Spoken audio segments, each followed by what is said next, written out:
Scum Report.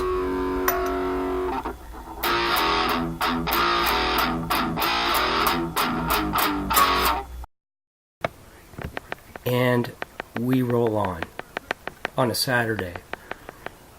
And on Veterans Day, as always, thank you for listening. Yours truly, Scum Malicious. It's the Scum Report. And I'm going to start this off, obviously, with a shout out to all the troops. I posted a thing yesterday and I posted a thing this morning. A huge shout out to all the troops, all the men and women who have served and who are serving now. And I know I probably talk about this ad nauseum, but there is a lot of bullshit in this country right now. We get it. Lots of problems, you know. Jeez, all the shit in Hollywood. And trust me, I'll be talking about that here in a little bit. But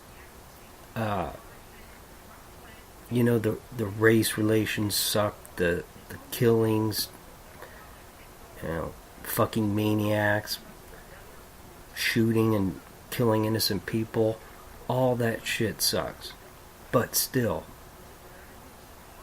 this is the best country in the world to live in. It really is. And those troops are the reason that I can talk every day about shit that hopefully some people find entertaining. But for me, I enjoy it. Obviously, in the spirit of my grandma Loney, I carry on the tradition of just non-stop chatterbox. But in all seriousness, thank you. I know I appreciate it. And I posted this too. Maybe eventually, how about the veterans get an entire week instead of a day? Wouldn't that be a good idea? I think they've earned that right to get a whole week. Maybe we can get that done somehow. But thank you, and this is your day, troops. You've earned it. All right. Now, unfortunately, like all the bad shit that I just mentioned, and I'm going to start right off the bat with Louis C.K. The first thing that I need to mention, how in the fuck is a comedian making $52 million in 1 year? I want to know that. You know, I mentioned this a couple weeks ago about Bill O'Reilly. You know, that fucking turd. He paid some woman like $34 million, you know, to stay quiet or whatever, not suing. Why are these people, why is one person making $52 million in 1 year? And full disclosure, I've never seen his show. He has some show on FX, I think. I've never watched it. I've seen a couple of his stand-up routines. He's okay. But with me, when it comes to comedy, I'm pretty picky. I think a lot of these comedians nowadays, it's the same shit over and over. They get shoved in our face. Like Will Ferrell. Just my opinion. But anyway. So, a couple days ago, I read a story. Louis C.K. was getting ready for a new movie was getting released, and they canceled the premiere. And then I guess he had a couple things on Netflix that he was going to do, a couple stand-up routines. That got canceled because there was this story that was going to come out, and I remember seeing it on Twitter, a couple people tweeting, Louis C.K., it's over, you know. And when you cancel the premiere and then the distributor It's called I Love You Daddy, by the way. That's the name of the movie. The distributors canceled it. They're not even releasing this movie now. The story comes out that at least 5 women he made watch him. This is just ridiculous. I got to make sure I say this right. He masturbated, and 5 women, they either watched or he made them listen to him masturbate. What a fucking fruitcake. And then, yesterday, he says, yep, yeah, I did it. And of course there are people, oh, hey, you gotta give it up to him, at least he admitted to it. Really? So that, we're gonna give him credit because at least he was one that admitted to doing it. It doesn't make it any better. What? Like, and I'm not gonna try to get too ridiculous here. All guys beat off or have at some point in their life. It's a fact of life, and maybe some do more than others. I don't know, but what? Like, I had never in my entire life, hey, I'm gonna call this girl. You know, maybe I'm talking to a friend, hey, I'm gonna call this girl. Why? I'm going to masturbate. And then I'm going to put the phone up by my shaft. You know, the hangover. By my shaft. And while I'm masturbating, I want her to listen to me masturbate. Oh, yes, definitely. What a fucking weirdo. And I don't feel sorry for him. You know, there was another, like I said, on Twitter, a couple guys whose career's over. Who knows? Probably not. Let's be honest, it's Hollywood. They always make a comeback. But also, like I stated before, $52 million he made last year. Sorry. Shouldn't happen. The ass maggot of the week. And let me tell you, there was a lot of people that I could have given this award to. But first off, yes, I came up with some music, because this is a big thing now. And, you know, I mentioned this on a couple shows. This should be trending on Twitter after this show, you know. Scumalicious, the ass maggot of the week. I think we get that rolling, but here we go. Music.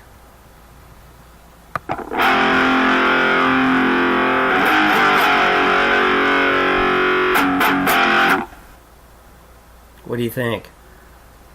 Yay? Nay? Either way, I thought it was kind of neat. You know, I think I get excited more than the people listening do. You know, I entertain myself a lot. Anyway, it's Larry Nassar. Now, I don't know if you heard this story or seen anything on it. He was a doctor for gymnastics for a lot of females.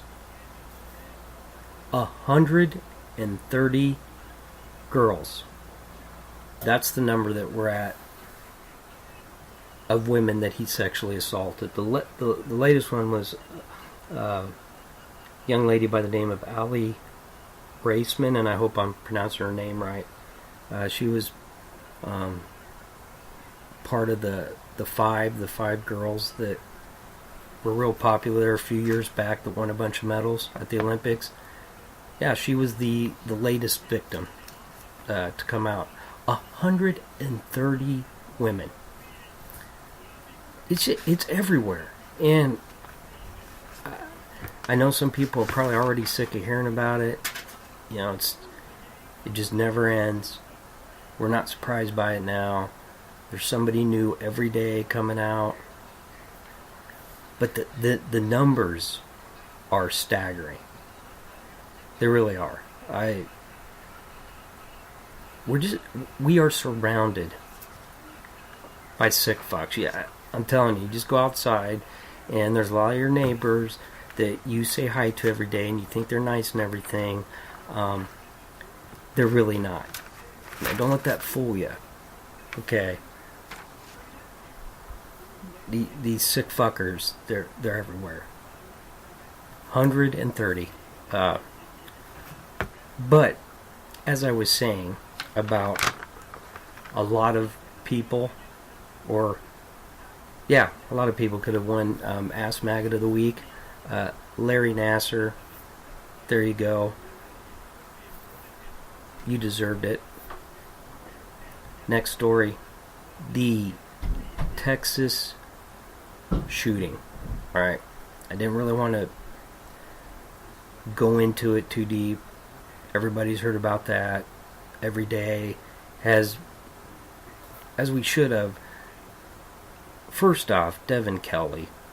Did everybody see his record? He was court-martialed from the Air Force for beating his wife and his kids, so we already know he's an asshole. And then he escaped a mental hospital, and he got thrown in the mental hospital for some kind of smuggling guns or some shit. I didn't read the whole story. But he also abused his stepson. I seen that part of the story. But it's the gun control thing. And I understand. I don't own a gun. I have a lot of friends that do. No gun control law was going to stop that maniac from doing what he did. He is a fucking lunatic loser, and of course, I don't know if I read the part of it, or I seen the story all week on TV, but I heard two different things: that he got shot, killed by the police, and then I seen another one where it was a self-inflicted gunshot wound. Either way, he's dead, and that's good, because he doesn't deserve any more time on this earth. But the whole gun control thing, everybody's up in arms over it. We have to stop this. We can't let this happen anymore. If somebody wants a fucking gun, they're going to get it. Just like drug addicts. If they want drugs, they're going to get them. You're not going to stop them from getting them. That's just how it works. And it is ridiculous that that young people can get assault weapons and machine guns. It's insane. I get that. But gun control doesn't stop that crime from happening. He was an asshole, and he killed a bunch of innocent people. And I just, maybe I should go get a gun. Now I know why my friends have guns. The ones that do have them. You should. Nowadays you should. Because like I said before, you can't trust anybody. That sucks, but that's reality. I'm really not looking forward to talking about this one. Taylor Swift. First off, I am not a huge fan of Taylor Swift and her music. I'm not. But this fucking story really set me off. And I don't know if anybody else seen it. This blogger, I guess, is what she is. I'm not a blogger. I'm a podcaster. Big difference. I talk, she writes. I think that makes me more important. What do you think? Well, you know I'm right. There's the 4 or 5 of you that are listening right now. You know I'm right. Anyway. So, she writes this article about Taylor Swift basically calling her a white supremacist because she doesn't talk about political stuff. She doesn't give her political views. And I don't know, there's a couple song lyrics, and somehow those lyrics she was able to connect that Taylor Swift is basically a Nazi white supremacist. Well, her lawyer sent a letter to the ACLU, because I think this was a website that it appeared on, and she told him, take this bullshit article down. And of course the ACLU said, well, free speech, and shame on you, Taylor Swift, for sending that letter. Basically, that is a crock of shit to call Taylor Swift a white supremacist, call her Nazi, trying to call her Hitler and shit like that. That is ridiculous. Like, there's no penalties now for online and Twitter. Like, anybody can say anything or write anything, and there's no repercussions for it. It's ridiculous. Listen, I argue all the time on YouTube and Twitter with idiots, but usually it doesn't get too out of hand, except for a few nutballs. That's always going to happen. But you shouldn't be able to just say and write everything you want because you're on Twitter or YouTube or on some website that's protected by the First Amendment. People say horrible shit on Twitter. We've all seen it on Facebook. I mentioned it a couple weeks ago, football game, and these people, the guy drops a pass and they're like, oh, I hope he dies in a car wreck on the ride home. Who the fuck says that shit? It's ridiculous. And Taylor Swift has every right to be pissed. That's bullshit. One person can say this and then write an article, and an organization that is as big and as powerful as the ACLU is backing her on that, just because she has the right to say that. It's ridiculous. And then they're telling her, shame on you. You're better than that, Taylor Swift. Shame on you.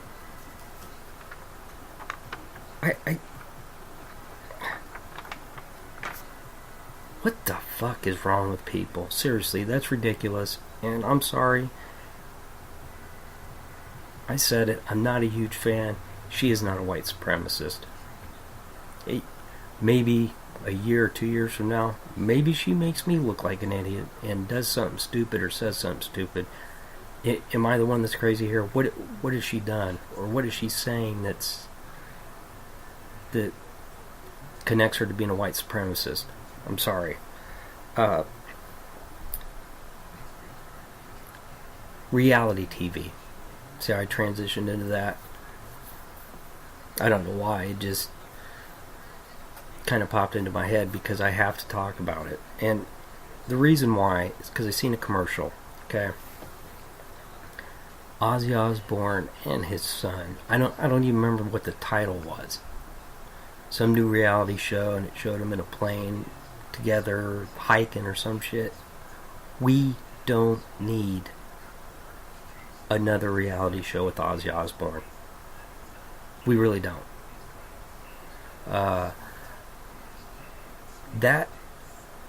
What was it? Meet the Osbournes or With the Osbournes? What was the title of that fucking show? Who knows? I don't care. We seen everything that we needed to see from that. Sharon. Sharon. He is helpless without his wife. So I don't know what part she has to do with this reality show. I guarantee you she's there to wipe Ozzy's ass. And I'm not trying to hate on the guy. I know he partied his ass off. It's probably a miracle that he's even still alive with all the drugs and alcohol that he's consumed. But do we really need, and his fucking kid, I'm sorry, Jack, And Kelly was bad enough because of all this shit that she said, and my God, her music was fucking terrible. It was bad. It was Good Charlotte bad. You fucking don't get worse than that in my book. But the reality show shit, and staying on this reality show theme here, I seen that commercial because for some reason the other day, wasn't a whole lot of shit on. I'm kind of doing a rewind here, going back in time a little bit. Dog the Bounty Hunter was on, and I laugh because that fucking show was ridiculous. Does anybody remember that show? And I know it got canceled. Shocker. They found out he said racist shit. Oh, Dog the Bounty Hunter said racist shit?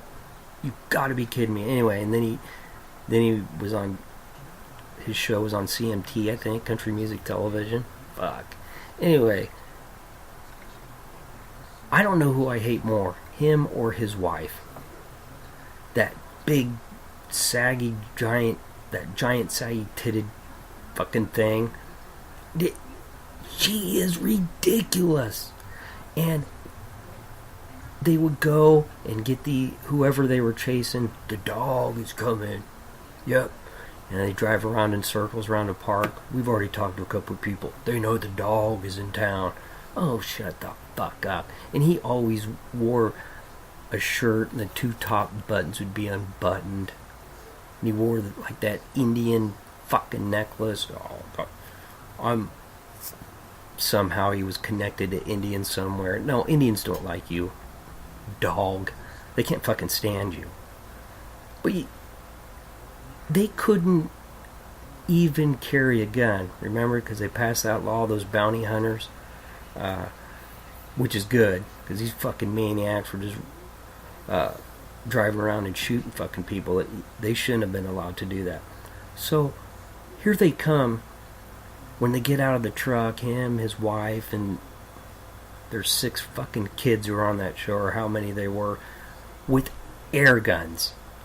But they look like machine guns, right? And they have big bottles of mace that they plug into the gun, or whatever, their mace guns and air guns. It's so fucking ridiculous. Then they'd get the person and they'd handcuff them. Oh yeah, you didn't think you was gonna get away from me, did you, huh? Well, what you got to fucking say now? And then sit them in the back seat.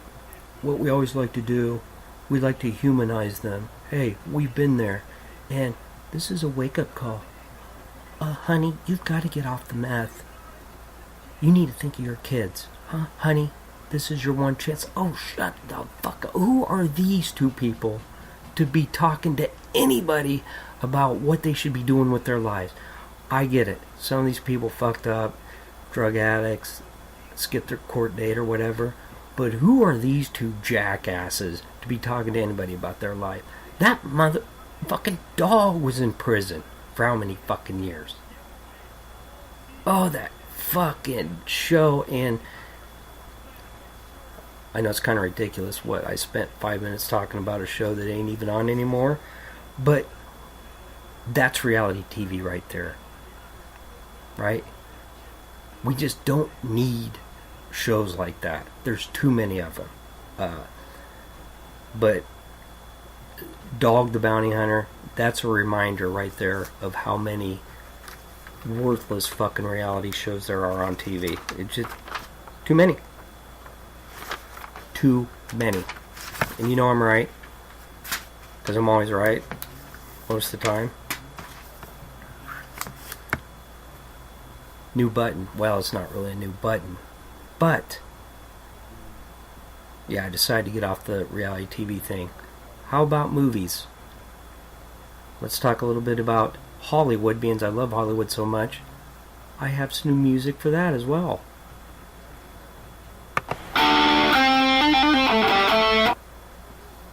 Neat. Did you think that it's as neat as I think it is? Probably not, huh? Anyway, Wow. Hollywood, right now to me, and I talked about the superhero thing. For me, I am so fucking burned out. And I'm finding out, I don't know if I mentioned this last week, but Thor Ragnarok, like, it got a lot of really good reviews when it first came out, but I'm also seeing a lot of reviews where people are like, wow, it's really not that funny. They say it's funny, and the entire movie they try to be funny and it doesn't work. I don't know. I probably won't see it. I'm just not a huge Thor fan. I said this last week. Hemsworth, I don't mind him. I'm not a superhero shit. I'm tired of it. You got the Justice League coming out, what, in a week or two? I'm just, wow. Give me a fucking break from it. But I mentioned this before about comedians and how Hollywood has this really, really bad idea that they do. Not an idea. Thing. Yeah, I'll just call it thing. It's the only word I can think of right now. Brain's not working too well this morning. Where they get a comedian and they constantly shove that comedian in your face. In our faces. And I get it.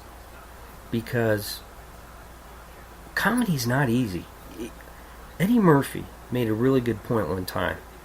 And he was talking about Oscars and how comedians don't win Oscars. And he said, the hardest thing to do is to make somebody laugh consistently.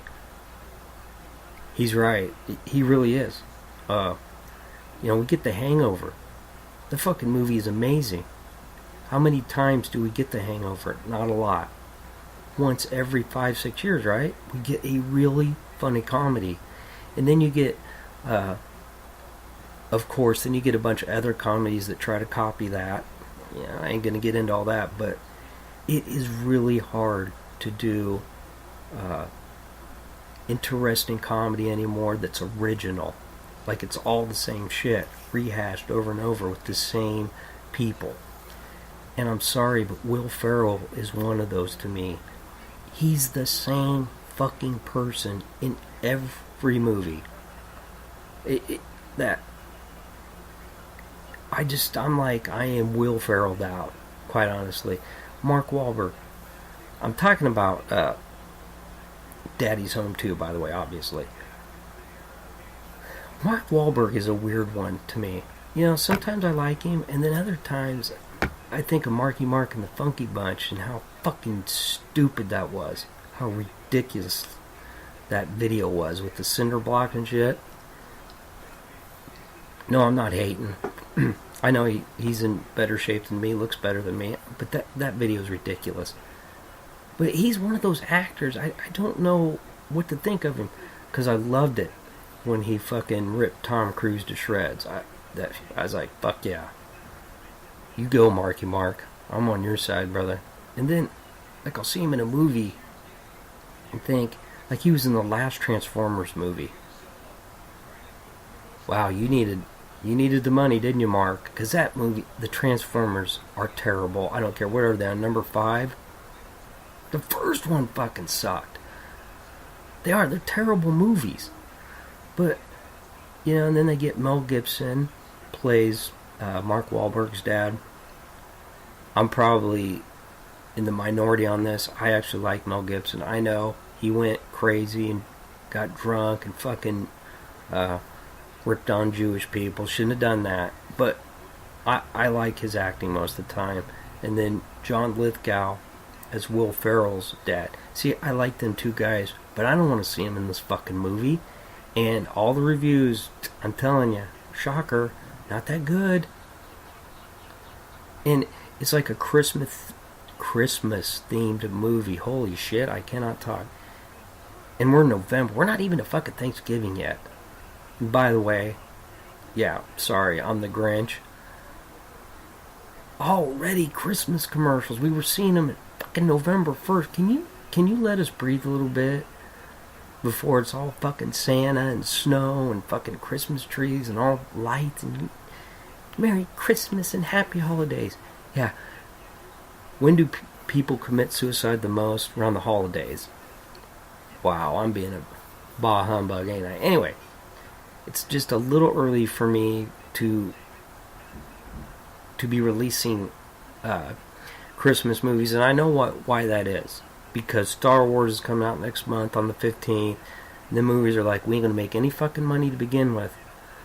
But we really won't make any money if we release our movie in December. So I get that part. But Daddy's Home 2, Mel Gibson plays a prick, shocker, and he's an antagonist. And then Will Ferrell is the same Will Ferrell. And then Mark Wahlberg's pretty much the same Mark Wahlberg we always get. Dude, I just wasn't even excited when I seen the trailer, so I guess I'm not surprised to hear that the movie is not getting the greatest reviews. And that goes with Bad Moms 2 Christmas. Is it Bad Moms Christmas, I guess? The first movie was okay, but what am I missing? Like, was it amazing to where we gotta have a sequel? They've really, over the years, rarely in any kind of movie is the sequel as good as the first. There are a few exceptions, very few exceptions, but especially in comedies, it's just, it doesn't work. And I don't know, I'm not surprised by these comedies that aren't very good. And another thing too, the trailer doesn't mean anything to me, because I know and I know these people spend a lot of time breaking down these trailers, but hell, a lot of the times, half the shit, what have we said? All the best parts are in the trailer. That's not a good thing. And then you get these trailers too where you're like, wait a minute, half of that trailer wasn't even in the actual movie. So you can't totally go by a trailer either, but the whole comedy thing, it needs revamped. I talked about the legal system needs totally revamped. Yeah. Comedies need revamped in Hollywood. I mean, comparing the legal system to fucking comedies in Hollywood is ridiculous, but you know what I mean. The last thing I want to talk about as far as movies is, of course, we knew Kevin Spacey is a sick fuck too. I guess we shouldn't be surprised. The whole thing with that, and I talked about this last week, when all this stuff comes out that he was doing this stuff to all these guys, how does he answer? Oh, by the way, guys, I'm coming out of the closet. I'm gay. Then that doesn't excuse you for anything, fuckface. Just because you came out doesn't excuse you from being a sexual predator. Don't even try that shit with me. But he had a new movie come out. Of course, all of his shows got canceled, which that's what should have happened. But he had a movie, and I don't know the name of it, but the cast and the director, they all got together. This film had been completed. They went back. They replaced him with Christopher Plummer. Guy's been in a shitload of movies.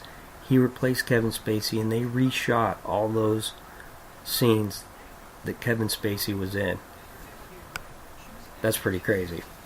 So they're like, yeah, we're still going to release this movie, only we're going to take the big fucking prick out of it. Wow. So, say what you want, and we know we got a long way to go. This 2018 is going to be an interesting year as far as how big this list gets of all the fucking perverts that we find out. But you got to give it up to Hollywood. They're trying to make changes. You know, they fire Weinstein from his own company. His own company fired him. Cancel these guys' shows. Don't Netflix. Give them credit. Hey, we don't care. We're done. We're cutting you off. You ain't having it. We're not letting you do a show on here. At least they're trying to do something. So you got to give them credit for that. Alright. Neva Hollywood. Let's talk about my favorite thing, finally. Music. I just can't get enough of that. Oh, me and my little toys. I know, I'm like a little kid. Honestly, music was kind of boring this week. I'm not going to lie to you. Now, I encourage you to check out my number 6 album of all time that I reviewed yesterday, Face to Face. They're self-titled. I listened to that this morning because I critique myself because I'm always trying to make myself become the best podcaster on the internet. And now I'm trying to take over YouTube. I got a lot of work ahead of me. It's not easy to take over the internet. Right? It's one day at a time. But it really wasn't my best review. Either way though, that's a great album. You need to check it out. There's a reason why it's number 6 in my top 50 of all time. I also did a thing earlier in the week. I did 1994. I did metal versus punk. The reason I'm talking about that, I really forgot how awesome of a year that was for music. For me, anyway. Alright, and this is just the punk thing. I'm going to mention these albums. These albums all came out in 1994. Green Day, Dookie, say whatever you want. I know. When I come around. Fuck that song, but listen, there were some really good songs on that album. I still have the cassette. Offspring, Smash. I'm just a sucker with no self-esteem. Whoa, hey, yeah. Remember that one? Oh, of course you did, because they still play it every fucking day on the Laser, don't they? Here in Iowa. Laser 103.3. Rock that rocks. Or whatever the fuck they say. Anyway, gutter mouth friendly people. I know, a lot of people. What? You're putting it on the same level as the Offspring and Green Day? Yeah, I am. Okay? Rancid, Let's Go. Down by Law, Punk Rock Academy Fight Song. It's a great album, by the way. And I put him in here. No Effects, Punkin' Drublic. I'm not going to get into the Fat Mike thing. Everybody knows. He irritates me. But that is a huge year for punk. But what I forgot about, the albums that came out that were metal. Pantera, Far Beyond Driven. Listen, Vulgar Display of Power is one of the greatest albums of all time. To follow that up with Far Beyond Driven is still pretty good. There was no way they were going to make an album that was going to be as good as Vulgar Display. That's a pretty good follow-up. Soundgarden, Super Unknown, and I know what you're thinking. Forget about Black Hole Sun and Spoon Man, because we heard those songs fucking nauseum. I know. I hear them now and I want to fucking throw up. Okay, how many black holes, sun, won't you come? But Chris Cornell, amazing singer. That's a great album. Bad Motorfinger is my favorite, but Super Unknown, pretty good album. Suicidal Tendencies. A lot of people don't know about this album. Suicidal for Life. Holy shit. The Buckster will tell you about this because I gave him the cassette. It starts off, first 3 songs on this album. Don't Give a Fuck, No Fucking Problem, and then Suicyco Motherfucker. Or, excuse me, Motherfucker. Motherfucker? That's how Mike Muir said it. Anyway, that's how they kicked that album off. So underrated. I had to put this band down here. I'm not a huge black metal fan. Mayhem. And I'm going to totally destroy this title of this album. De Mysterious Dom Sathanas. I'm just going to leave it at that. Anyway, you know, they had the lead singer that shot himself. They took a picture of it. Seriously. You can just look them up online, Mayhem. And the guy's brains are out on the front table. Well, they wrote all these songs. He wrote the lyrics to it. Of course, he was dead. This other guy sang it. but that album, black metal, like that's, Venom is really the only black metal band that I know a lot about. A lot of hardcore black metal fans, they kind of make fun of them. But Mayhem, very important album as far as the history of black metal. Korn, not a big fan of Korn. Their debut came out in 1994, and an album that I like, some people don't, Biohazard, State of the World Address. I actually liked it better than Urban Discipline. Urban Discipline had Punishment, where they were all walking on the bridge. They all had stocking caps. Kind of rough. Looked like, well, don't want to go down that bridge because you will get fucked up. But I didn't realize how many great albums in total came out that year, 1994. I don't know what year I'm going to do next week, but I kind of like that. So I'm going to go through the years and metal versus punk. Why not? It's fun. Plus, it gives me more stuff to talk about. We know I love to talk. And there you go. A new and improved Scum Report, I hope. Added a few little bells and whistles there. I hope you liked them. I'll be adding more. I'm always tweaking. The show, not that. Don't get it all twisted there. I know how you guys think. You're worse than me. Alright. Enjoy the rest of your weekend. For the veterans, this day's for you. Like I said, hopefully we can get you a week. You guys deserve a week. Have fun, drink up, but be safe. And remember, on Monday, I'll be here to take care of that hangover. Alright, take it easy. And if it's easy, take it twice. I'm out.